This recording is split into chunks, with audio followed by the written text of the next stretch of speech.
ก็เกราออกจากเรื่องราวสัปดาห์การประกวดដ៏ស្វិតស្វាញបំផុតរវាងជើងខ្លាំងគុនខ្មែរប្រចាំប្រទេសនិងអ្នកប្រដាល់ឆ្លងទ្វីបក្នុងកម្មវិធីអ្នកចម្បាំងកម្លាំងកម្ពុជាថ្ងៃសៅរ៍ទី6ខែធ្នូនេះខ្លាកំណាចទាំង4ទម្ងន់ 63.5 គីឡូក្រាមត្រូវប្រឈមមុខដាក់គ្នា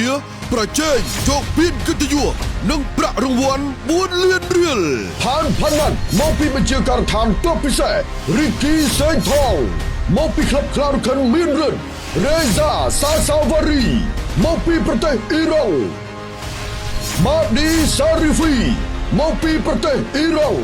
តើនរណានឹងក្លាយជាជើងឯកសម្រាប់សប្តាហ៍នេះកាន់តែពិសេសគូឯកប្រចាំរាត្រី60 គីឡូក្រាមម៉ុនសាមេតមកពីក្លឹបអ្នកគ្រាចាក់ទៅមុខប្រកួតជាមួយមេឌីបូជបានមកពីព្រះរាជាណាចក្រម៉ារ៉ុកសូមតាមដានការប្រកួតដ៏អស្ចារ្យមួយនេះលើកញ្ចក់ទូរទស្សន៍បាយ័ននិងទំព័រ Facebook Page ផ្លូវការ Cambodia Energy Drink ចាប់ពីម៉ោង 5:30 នាទីល្ងាចតទៅចូលរួមទស្សនាដោយសេរីនៅស្ទូឌីយោម៉ាស៊ីនត្រជាក់បាយ័នស្ទឹងមានជ័យនាំមកជូនលោកអ្នកដោយភេសជ្ជៈបើកម្លាំងកម្ពុជាថាមពលដ៏ជោគជ័យ